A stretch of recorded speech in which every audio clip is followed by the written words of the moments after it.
लेकिन लखनऊ से अगली खबर आ रही है। शिक्षक भर्ती के अभ्यर्थियों का कालिदास मार्ग पर धरना चल रहा है। डिप्टी सीएम केशव प्रसाद मौर्य के घर जा रहे थे सभी अभ्यर्थी। पुलिस ने मेन गेट से पहले इन सभी को रोक लिया। पुलिस के रोकने पर अभ्यर्थियों ने गेट के बाहर ही अपना धरना शुरू कर दिया है।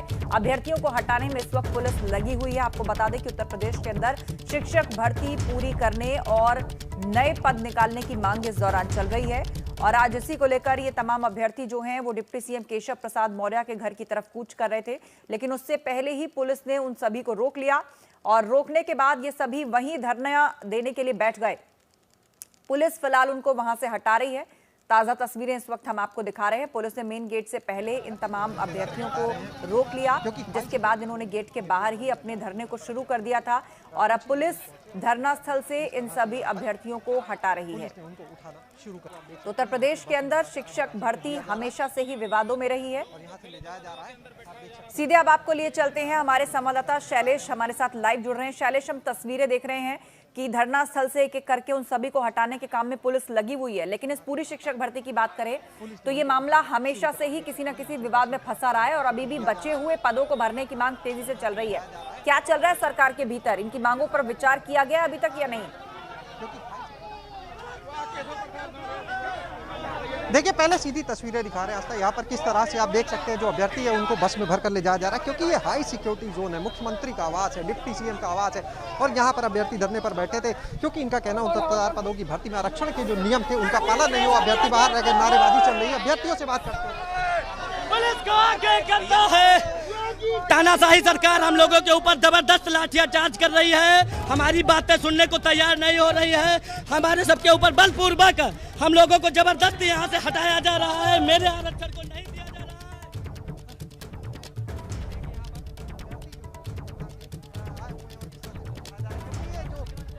यही रास्ता है जो मुख्यमंत्री आवास जाता है। चंद मीटर की दूरी पर मुख्यमंत्री आवास है और यहाँ पर जब अभ्यर्थी धरने पर बैठे तो समझ सकते हैं कि ऐसे में क्या नजारा रहा होगा। किस तरह से पुलिसकर्मी जो थे वो भी तनाव में आ गए, क्योंकि यहाँ पर ये देखिए पूरी बस जो अभी इनको ले जाया गया यहाँ से। महिला अभ्यर्थी कुछ यहाँ पर अभी भी मौजूद है, उनसे भी बात करेंगे। मैडम, क्या नाम है आपका? मेरा नाम पूनम यादव। कहाँ से आए हैं? हम सुल्तानपुर जिले से हैं। इसलिए आए थे आज? हम अपना हक लेने आए हैं। कहा गया आरक्षण घोटाला किया गया है सरकार द्वारा।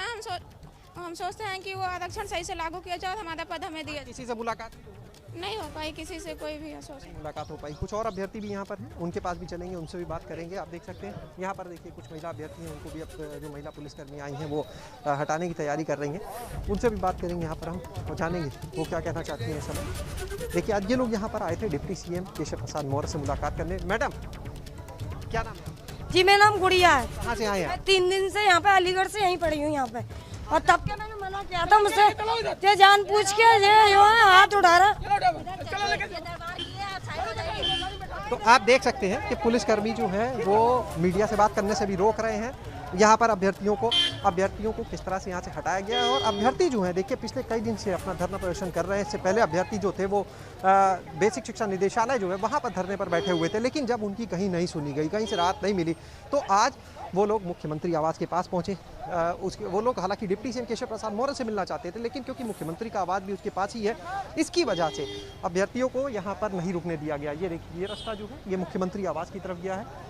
यही रास्ता डिप्टी सीएम केशव प्रसाद मौर्य के आवास तक भी गया है और यही जो गेट लगा है इसके पास में अभ्यर्थियों को आज रोका गया था। आप देख सकते हैं अभ्यर्थियों को अब यहाँ से ले जाने का काम हो रहा है। जो महिला अभ्यर्थी हैं उनको भी देखिए यहाँ से जीप में भर के ले जाया जा रहा है। आप देख सकते हैं ये महिला अभ्यर्थी हैं जिनको किस तरह से ये महिला पुलिसकर्मी उठा के जीप में भर रही हैं।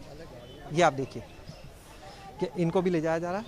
यहाँ से एक बस में भर के अभ्यर्थियों को ले जाया जा चुका है। देखिए, लगातार अभ्यर्थी जो है इस पूरी भर्ती प्रक्रिया में जो आरक्षण की व्यवस्था थी उसके घोटाले को लेकर आरोप लगा रहे हैं। उनका कहना है कि पिछड़ा वर्ग आयोग जो है, राष्ट्रीय पिछड़ा वर्ग आयोग, वो भी अपनी रिपोर्ट सौंप चुका है और उस रिपोर्ट में जो अभ्यर्थियों का कहना है 5800 से अधिक पदों पर आरक्षण के नियमों का पालन न होने की बात कही गई है। लेकिन इसके बाद ये लोग कई बार यहाँ पर मंत्री से भी मिले, विभागीय जो डीजी हैं स्कूल शिक्षा, उनसे मुलाकात की, कई और निदेशक से मुलाकात की, लेकिन फिलहाल इनको कहीं से राहत नहीं मिली है। अभ्यर्थियों का कहना अगर मांग नहीं मानी गई तो उनका आंदोलन इसी तरह से जारी रहेगा। तो आज आपने देखा कि अभ्यर्थियों जो थे उनका आंदोलन किस हद तक तेज होता जा रहा है। देखिए, चुनावी वर्ष है, ऐसे में जाहिर सी बात है कि अगर अभ्यर्थियों की मांग नहीं सुनी जाएगी तो उनको भी ये कहीं ना कहीं एक उम्मीद है कि इस चुनावी वर्ष में शैलेश, इन शायद उस तरह की प्रदर्शनकारियों सख्ती नहीं होगी की और शायद मांगों को सरकार लेकर उनकी क्या बात किसी को तरह आगे की कोई मान ले। चर्चा, किसी तरह की कोई बैठक अभी तक की गई है, या फिर इनको इनके प्रदर्शन को, इनके विरोध को नजरअंदाज किया जा रहा है?